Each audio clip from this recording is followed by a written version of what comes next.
medical mission regularly every Wednesday in cooperation of Chinese temple, Muslim to. And then sa environment, meron kaming MRF, materials, facilities. Yun yung parang bodega namin sa nire-recycle namin. Para po ano? Nagawa namin ng flower paste. Meron kami mga styro na nilalagyan namin ng soil. And then, ginagawa namin nursery seedlings for leafy vegetables. And then, sa fish and order, meron kami regular 24 hours ronda or protect the property and the community. And then, sa traffic situation, meron din kami mga traffic enforcer. Meron kaming Red Cross part ng fish and order pa rin ng disaster preparedness. In partnership po with the Red Cross. Ano pa ba? Environment, diplomatiko, sa livelihood. Meron kaming training. Ano ito meron kaming manpower sa City Hall. Pag meron job fair, bibigay kami ng notice information sa mga residents kung sino interested na sa mga project like massage, electronics, food processing, then meron kami urban gardening located at Alvir, doon sa may health center building sa rooftop. Sayang, hindi ko mapapakita yun. Yun ang mga project namin. Sino-sino po yung involved or nakapartner sa mga, meron po yung NGOs na nakapartner? Meron din. Yung mga residents din. Some residents sa community, involved sila sa mga tulad ng Fiesta ng San Juan, Wata-Wata. Pag meron kaming bagyo, kami pag-coordinate sila sa amin, pag-cooperate sila sa kung paano sila makakakontribute. And then sa cleanliness, meron sila part sa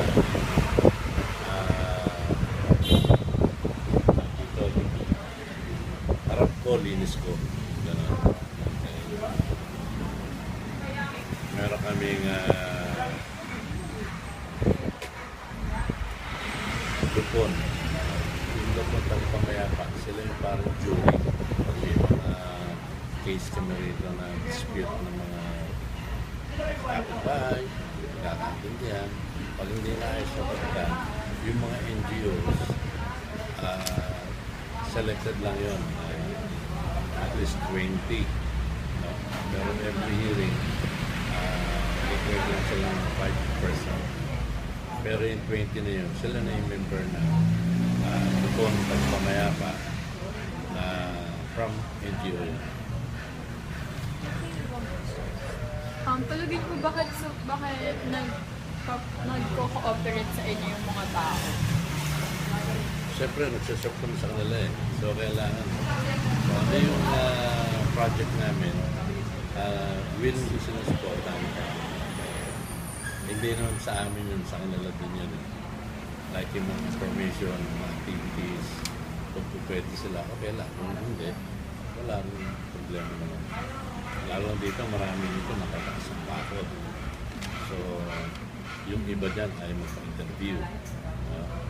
So, doon na lang sa mga lehitimong taga rito nakakilala sa amin, kilala rin namin. Kahit na mayaman sila, hindi pa po.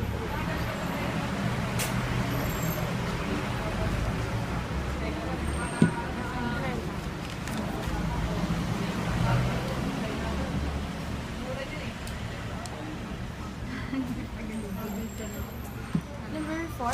Ay, 5 na.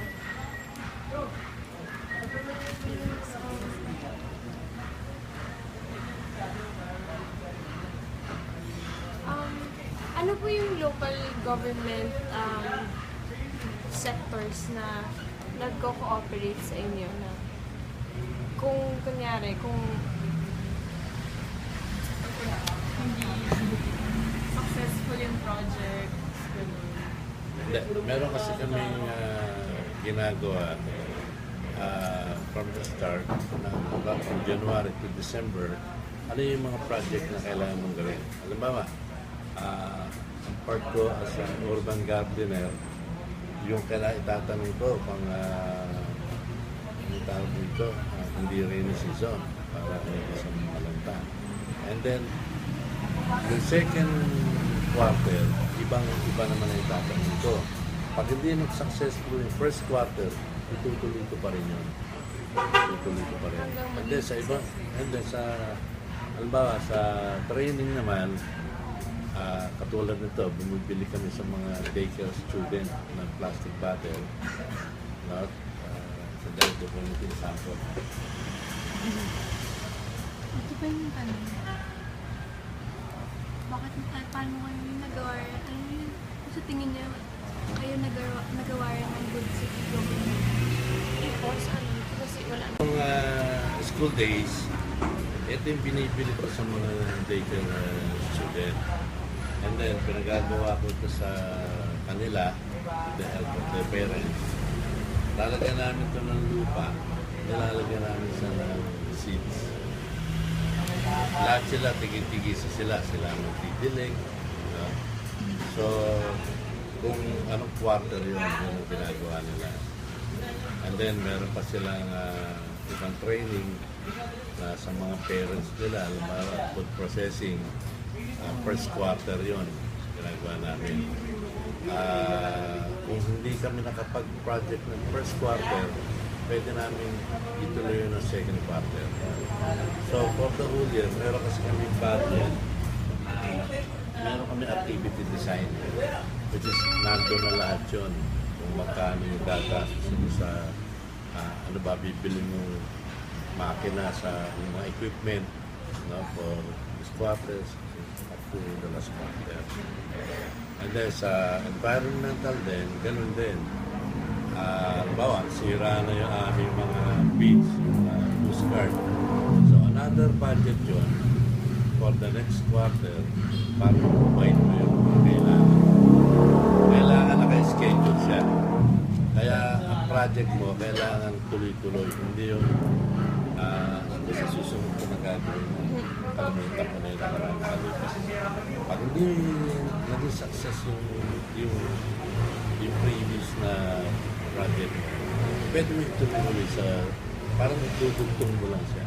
Kaya for the whole year, yung mga project mo na gawa mo, walang naiwan. Ano yung kabataan ng minsan dito? Ano po? Alin? Kabataan. Sa SK. Kabataan ng minsan dito. Ano yan sa SK yan isang ganyang kabataan. Which is ang project nila, sports. Sa sports lang. Pero meron silang budget na kasi 10% ng income, halimbawa tulad sa amin, 6 million ang income namin, 10% is 600,000. Yun ang project, yun ang gagamitin nila sa sports activities. Meron kami Mayor's Cup, meron kami polo, basketball and volleyball ang priority. So kung gusto mo magpa-indoor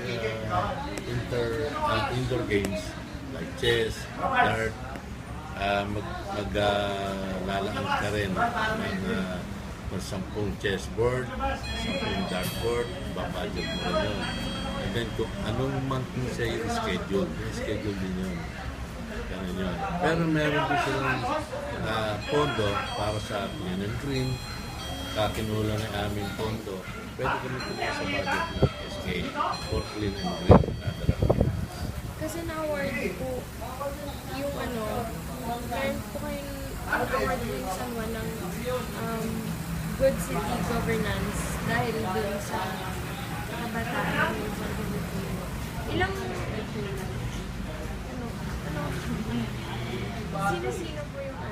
nagpa-participate dito? Sa barangay nila? Number one, barangay officials. And then yung mga... Interbarangay, gano'n. Hindi, interbarangay, yung mga youth. Karamihan dito, parang dalawang kanyo lang eh. Mascardo and Parasuene. Kasi yun yung dalawang lugar ng depression. Kaya yun yung lugar ng maraming tao. Yung iba kasi, masaktan, nahihiyang makipag-participate sa ibang mga youth. Parang gano'n. Iwas sila. Gano'n ka, sa mga projects mo na sinabi kanina, gano'n po kadami yung natutulungan ng mga yung residents mo? Tulad ng sa education namin, meron kami school supplies na binibigay. Funded yun ng barangay at saka ng city government. So, meron pang sa congressman. So, maraming nabibigay sa mga student. Daycare and elementary. Student po to ng mga residents lang or mga nag-aalibig? Hindi, residente lang. Residents. Ngayon, kung meron kang kamag-anak, gusto mong tulungan, kasi marami naman yan. Ba, sa probinsya, o Manila, hindi ka namin. Kasi kilala ka. Pero ano lang yun, kumbaga, ini-screen din namin kung talagang hindi makaya bumili o hindi kami kasapasa na lang binibili. Tinitingnan din namin yung status.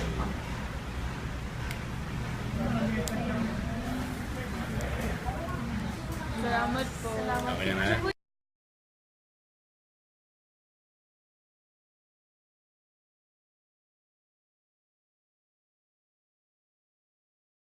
Ano po yung role ng NGO niyo po doon po sa project po na nangyari po dito? Kung bakit po na-awardan po yung San Juan ng Good City Governance? Una, may ginawa kaming environmental project katulad nga nung notebook project. Opo. Environmental pero notebook project, ano? Kasi yung notebook project na to, pagbibigay ng mga school supplies sa mga batang San Juanenyo. Ngayon, yung pinambibili namin ng school supplies galing sa pinagbentahan ng mga recyclable materials. Okay? Yung recyclable materials naman galing sa mga households ng mga members. So parang dinonate lang po? Yan. Dinodonate nila lahat yung kanilang recyclable materials. Tapos binibenta namin. Tanong ko All lang. year round yun, ano? Na Opo. binibenta. So before ang pasukan, yun, Opo. nagdi-distribute kami ng mga, para sa mga, meron kaming yearly beneficiaries niyan. So yearly niyo po itong ginagawa? Pang-5 taon na ngayong Wow. 2014. Opo. Mga ilan po kayong estudyante bawat taon? Nagsimula kami sa 6 na po noong unang taon. Opo. Ngayon, nasa 200 plus na. Wow. Sige po. Thank you po. Yun lang. Sakto, di ba? Mapapasok na ng argument. Para po maging credible po. John Rivera. Junjun Rivera po. John. John. Kasi yung totoong pangalan. Kasi merong si Mayor Gia, may 7K program, ano? At isa din sa K yung kalikasan. Wow. So yun po yung, dahil po doon, na-awardan po kayo ng Good City Governance po dahil po dun sa mga projects po din. Hindi naman, maraming bagay kung bakit gano'n, ano? Isa na po yun. Pero isa po Isa lang yun. yun, no? Isa pa lang po Pag yun. tinuloy dito, Kasi meron kaming kaunlaran, di ba? Opo. Kaunlaran, yung nakita niyo yung kaunlaran ng Green Hills, no? Yan yung Opo. pamukaso namin. Tapos yung kalusugan, kabuhayan, yan. Tsaka yung kalinga sa pamilya. Program yan. Number 1 din kay Mayor yun. Katahimikan. Kaya mo, walang ano rito. Walang masyadong po, ganyang tahimik pagulungan. Opo. Sige po, salamat. Salamat.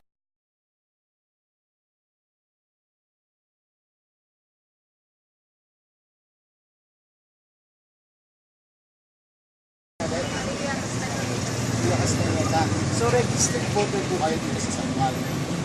So, ate, nakatulong, naabutan na ba kayo ng tulong ng San Juan dito na yung libreng notebook? Gaano kaano yung tulong na yan? Naging ginawa ba? Tumulong ba siya? Gastos. Bawasan gastos sa eskwela? Ano po ba yun? Binigay na yun lahatan na? Na ano kasi yun may grade siya eh. Pag grade 2 mo siya. Kahit grade 6 siya. Kaso depende po. Depende pa rin ang tinutulungan. So kunyari grade 2 po, kompleto yung gamit. Pero pag grade 6, Kompleto pa rin siya. kompleto. Sige po, salamat po. Magkano po kayo? Ano ko dito 90. Ito na po ako lumaki. 91 na ako. May anak po kayo pinatawag. Pero braces na. Nakakatanggap po ba siya na benepisyo? Kaya ma-different po ba? Wala pa po. Wala pa po. Ano do you penny? Registered voter po kayo sa San nakakatanggap po ba kayo ng mga tulong galing sa gobyerno po sa San Juan? Yung mga libreng notebook? Wala naman. Bibigay naman sila. Pati yung school bags. Yung school bags po, yung mga notebook na May kasama na yun. May mga notebook, school bags. complete set po. Pati nga yung jogging pants. Ay, uniform, kasama na pala. Kasama na uniform. Akala namin, ano lang, akala namin yung notebook lang. Sige po, salamat po.